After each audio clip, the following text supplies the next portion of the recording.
Hey everybody, and welcome to the Creativity Broadcast. I'm your host, Laura. I'm here to do a very, very special edition of the Creativity Broadcast today, favorite songs. And today I'm going to be talking about one of my all-time favorite songs by one of my all-time favorite artists, Gregory Isakov.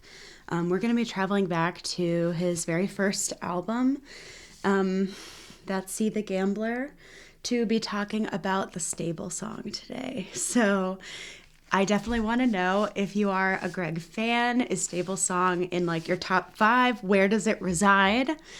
And if you've never heard this song or if you've never heard this artist, I highly recommend taking a minute before the rest of this video just to listen through.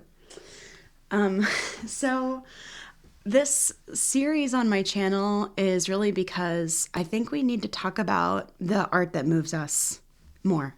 And music in general is something that's everywhere, and it means so much to us all the time. And we don't always have a lot of room to talk about it. And part of why I'm doing this series is because I think sometimes we are in really intimate relationship with the music that we're listening to, and that relationship needs to be celebrated. So here we are talking about the Stable song by Gregory Isakov today. So first, I want to talk about the song in the context of the album.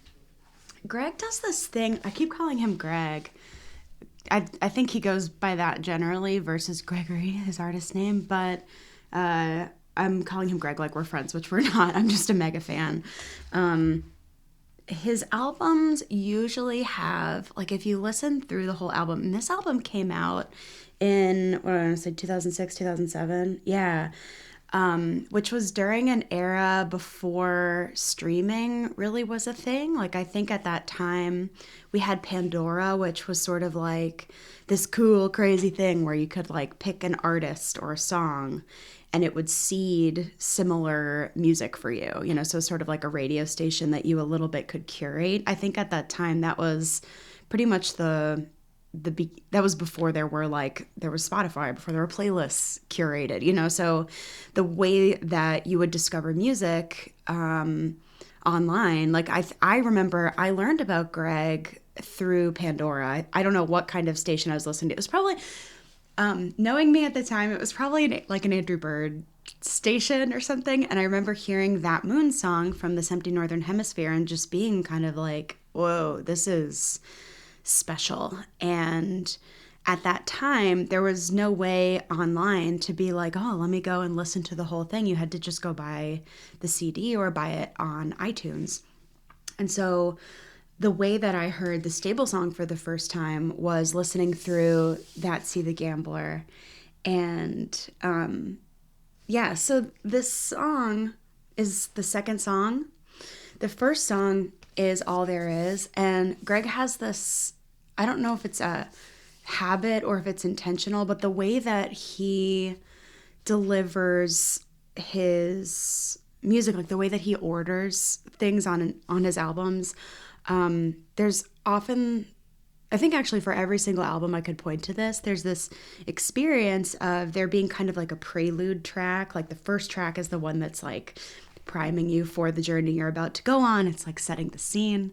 I don't know how many people listen through full albums these days, just in the era that we live in, with streaming and everything, but I find myself often a little bit of a purist in this way. Like I like to listen all the way through. I like to experience the music the way that I imagine the artist wanted us to, ordering something deliberately, you know. So All There Is this beautiful, sad song. Short. It's sort of this little scene getting set for like the fall and kind of like the crumbling of a relationship. It's devastating. It's beautiful. Tons of imagery. It's there and gone in a flash. It's like this lovely little, it's almost like you're walking down the street together. And then by the end of the song, there's this moment where there's a minor chord suddenly and you're just like, oh, it's over.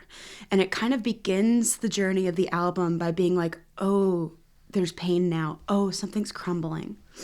And I said in my concert review video about Greg's music that one of the things that just like captivates me about his songwriting is that there's this tension in his music between like immense tenderness and connection to emotion, and just like being in the sort of resonance of that sadness and pain without needing to fix it, without being angry about it, like being very contemplative in it. And there's something about that I feel like for so many people, I think part of what's really resonant about his music is like his ability to just communicate from inside of heartbreak in a way that feels very natural. And you're like, oh crap, that is literally what it feels like to just be disappointed or to be devastated.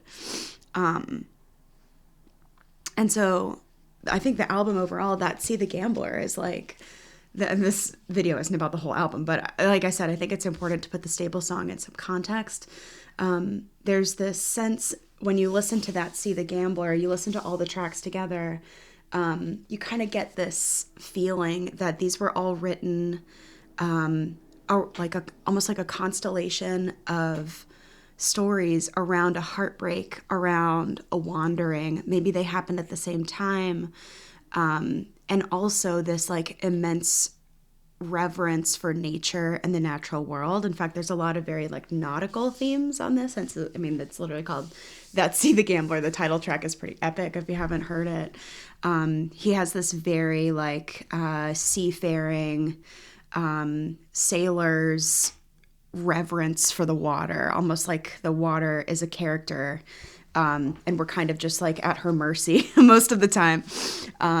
So it has, most of these songs kind of place you in this other place, in this other time, you know? And so when you're getting to the Stable song is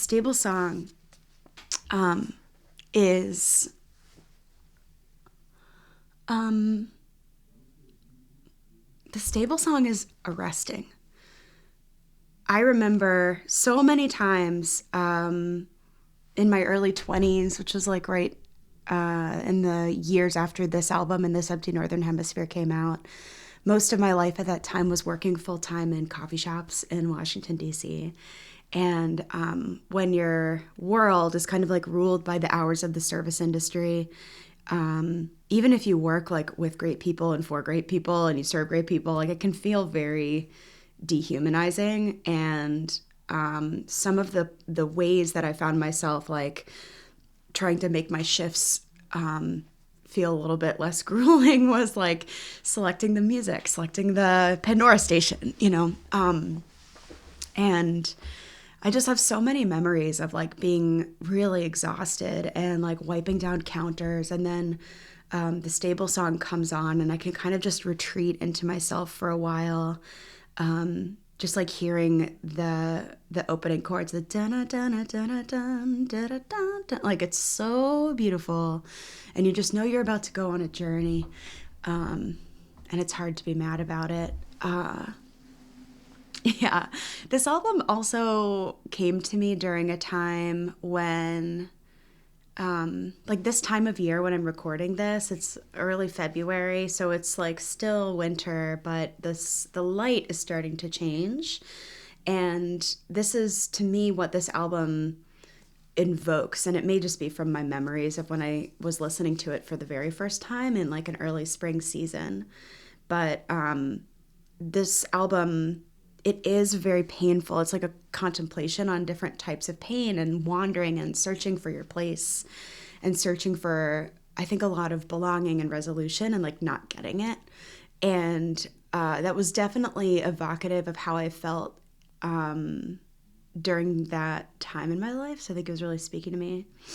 But there is also, I think by the end, there is a sense of like movement, and there is a sense of possibility. And like, I don't I really don't know. I think it's literally the ninth track, Raising Cain. I don't know what's ahead upcoming next.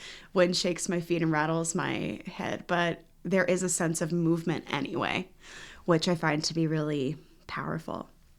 So I want to walk you all through the lyrics for Stable Song, and I also want you to know, so there's the album version. There's a second album version from the album that he did with the Colorado Symphony, which is beautiful. And then now, by the good graces of our amazing YouTube friends, you can listen and watch the live recordings of the Stable Song with the Colorado Symphony and with other orchestras that he's performed with. And it's really worth like listening to all of the different versions just to kind of feel the music and all the different ways that it's being interpreted and felt and delivered. Okay, so let's talk about the lyrics for Stable Song. Remember when our songs were just like prayers, like gospel hymns that you called in the air. So we've got this looking back, almost to a simpler time, you know? And plus I just love the feeling in that of like when our songs were like prayers, you know, when you're singing and your relationship with song and singing is like, it's joyful and it's a request, you know? And it's, you'll have to tell me in the comments if this is true for you, but I think for me, music has always been the like soul, often like the soul way that I'm connecting with something bigger than myself, like an experience of soul, an experience of belonging. And sometimes the way, like my relationship with music is that it is a prayer. It is a prayer for answers or anything, you know? So there's like this almost like wistful remembering of like, oh, remember how beautiful and simple and pure that was, even in the midst of like, if you're me, like a lot of existential crisis. Okay, the next line, come down, sweet reverence, unto my simple house and ring and ring. Ring like silver, ring like gold, ring out those ghosts on the Ohio. Ring like clear day wedding bells. Were we the belly of the beast or the sword that fell, we'll never tell. So my interpretation of this is, and this is just one of the many things I've thought about these lyrics over the years. The instrumentation of this song sort of makes you feel like you're entering a memory, like this, almost like a grotto in another time, you know, before the digital age or something, where you're kind of just going back. And you know, you have different priorities, and it's almost like with the music and with the memory, the author, in this case, the singer, is saying like, there's a bell I'm going to strike. I want to kind of call back this memory. I'm going to replay it.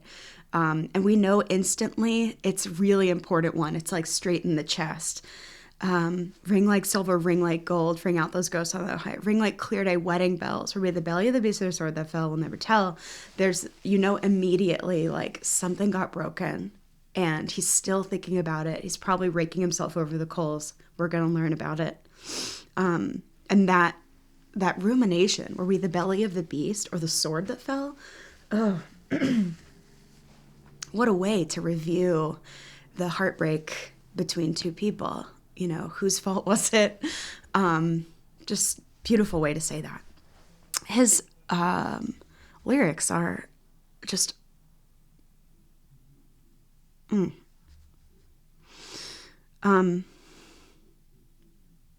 we have this I don't know if in the structure of this song, if you would call it a chorus or a refrain or what, but the chord progression changes. We go into a minor key. Come to me clear and cold on some sea. Watch the world spinning waves like some machine. You know, if you listen to a lot of Greg's music, you know, he loves to use similar themes. machine, often coupled with the natural world, is something that comes up a lot in his music. And also just the way that he writes this like, he's like asking for this clarity. Come to me clear and cold like some sea. I think about that line all the time. Like in the summer when I'm swimming in the lake and I'm like, come to me clear and cold. Like what a beautiful request, you know? And that's often how clarity, I think, can feel, is like, oh, it's clear and it's cold. You know, it's not usually like a warm, welcoming ocean. It is like a striking, you know, it's intense. So then we go to this other part of the song. Now, I've been crazy, couldn't you tell? It's like we're going back in time to when whatever got broken is getting broken. Now, I've been crazy, couldn't you tell? I threw stones at the stars, but the whole sky fell.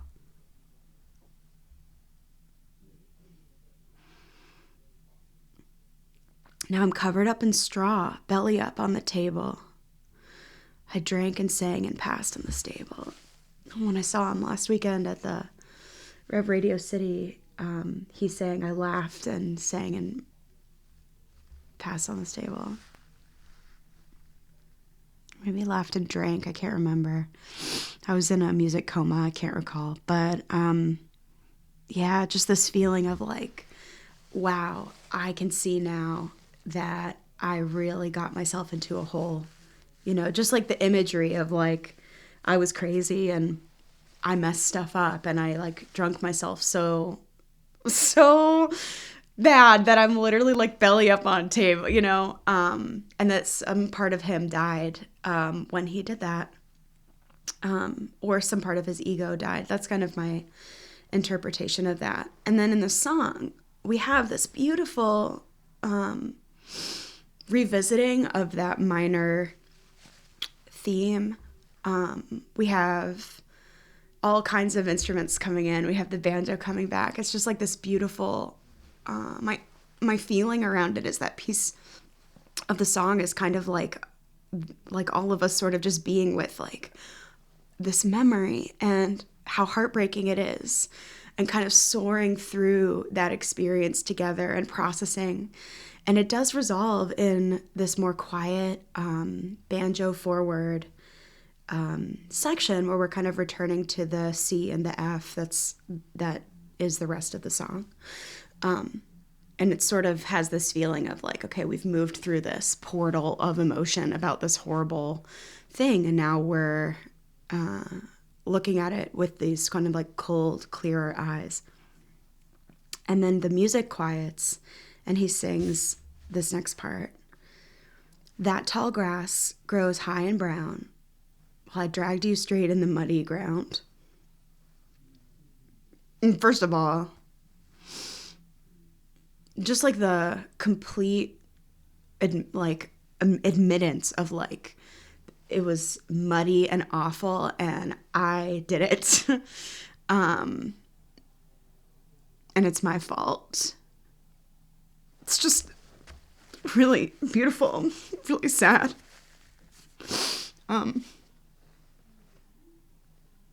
Yeah. I think it takes courage to be with yourself, like when you're looking back and being like, wow, I was really wrong. But it's so beautiful. Like it's like he's literally on his way to, like he's releasing the other person almost. Okay, I dragged you straight in the muddy ground, and you sent me back to where I roam. Well, I cursed and I cried, but now I know.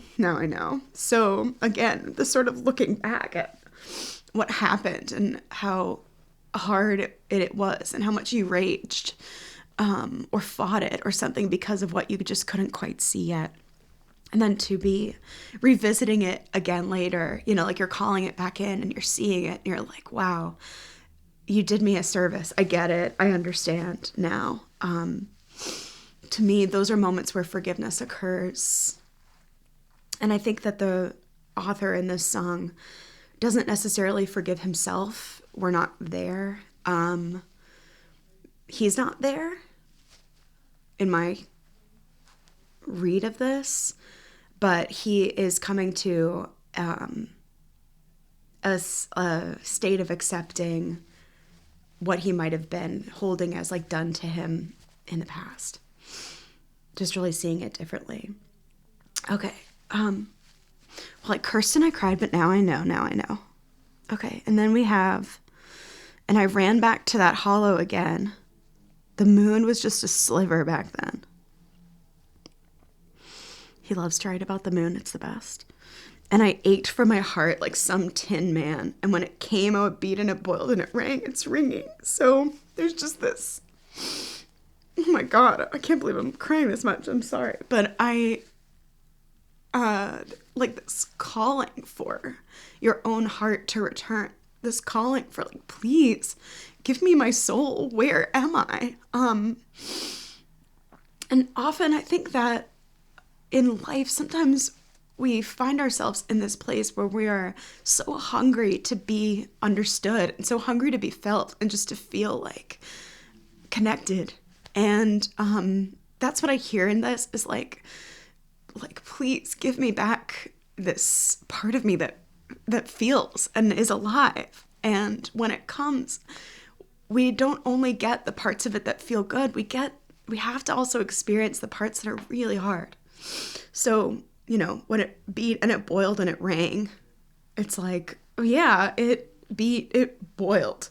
It's ringing. I can't have it stop ringing. You know, we even started the song with this request, sweet reverence, come down unto my simple house and ring like it's this bell that has been struck and just like needs to continue ringing.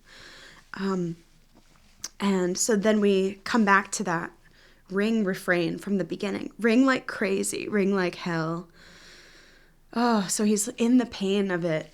You know, he's requested that his heart return, and now he has to be in the pain of whatever had him saying no to it before. Turn me back into that wild-haired gale. There's almost this is like a thing we do when we're like, you know, in stages of grief. We're like bargaining, like just send me back. Ring like silver, ring like gold. Turn these diamonds straight back into coal. So we're getting that refrain from the beginning coming back of just, I think this is part of what's so beautiful to me about the writing of this song is like, there's so many ways that you could interpret ring like silver, ring like gold. It's like some of what it makes me think of is like at the beginning of the story, you know, you're searching for something, silver, gold, wedding bells, like, okay, I'm like trying to get somewhere, some like to have a marriage or materials or something like that. And so then when it's coming back at the end, I think one interpretation is like, wow, I'm like, I can't believe I was thinking that way. Ring like silver, ring like gold, you know, or the ringing itself is the silver and gold. It is the thing that is the most important and the most valuable to have your heart returned to you in that way. But the last line of the song to me is the because this is where you're like, okay, so he may be letting go of this memory and of some pain around it a little bit. But the line is, turn these diamonds straight back into coal. And so there's something so sad and sweet about this line to me. In some ways, I feel like it is a like really honest way to talk about how we sometimes revisit old heartbreak when it's not fully complete. You know, we're just like, okay, that was a wash, you know. Turn these diamonds straight back into coal is sort of like taking something that became beautiful and saying, like, this didn't mean anything or it can't mean anything. There's also the imagery here between like diamond and coal is like just the difference between these two rocks, for lack of a better word, is really stark. You know, we also have that this sort of vibe in Greg's music where you sort of have this feeling like you're out west mining. And I'm like, definitely not. I'm definitely not, but like in the context of his music, something like coal is also very evocative of like the class difference between like someone who might be literally like mining coal versus somebody who might be able to afford and wear a diamond. So there's like so much contrast here between maybe what you were wishing for and what you actually get. So, and that's a theme we see a lot in his music, especially in a song like Liars, where, there's this like longing for this dream, this promised better life that you're just not allowed to have because of where you come from. So, yeah. Stable song, man. Oh, God. Anyway, I'm super curious, if you're a fan and you know this song well, you have to tell me, what are the lines that stand out to you the most? One other thing I want to share about this song is, there's something about a piece of music that, again, like that ringing true, just like that speaking to the core of a feeling. It's very pure, very vulnerable, very real. It's the kind of thing that when you see him play this live, audiences are rapt. Like, we all know this song and we love it. And seeing it played live, you sort of have this feeling that you're all kind of like, it's sort of a church vibe. There's like a reverence to like witnessing the pain and the journey of this song that you just feel like you have to be quiet and be there and receive it. I played this song on the keyboard, one of my first open mics I ever played. And felt so good to sing and just let it purely come out. And I'm pretty sure that was the open mic where I met my collaborator, Neil. Like, that may have been the night that he heard me sing for the first time. So that feels powerful to me, like using the purity of my feeling in this song, the purity of my singing of it, the honoring of the story of it, to call in a really great collaboration. That's pretty powerful to me. Stable song.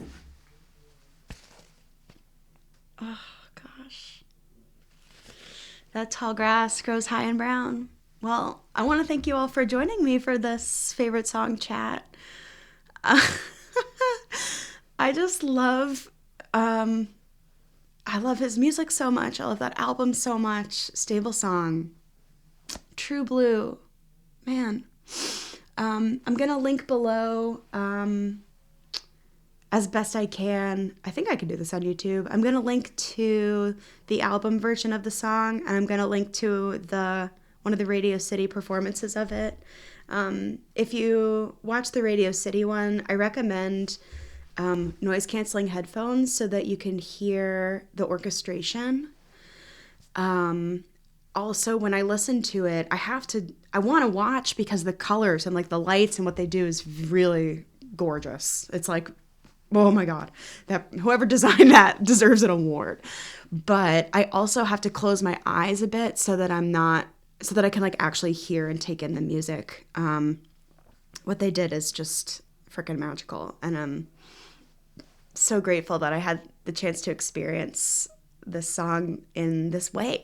It's really unique, and it's like a very unique and special opportunity when something that you have loved so deeply and so intimately gets treated with the same amount of reverence that you think it should be treated with, like that. So it's really cool.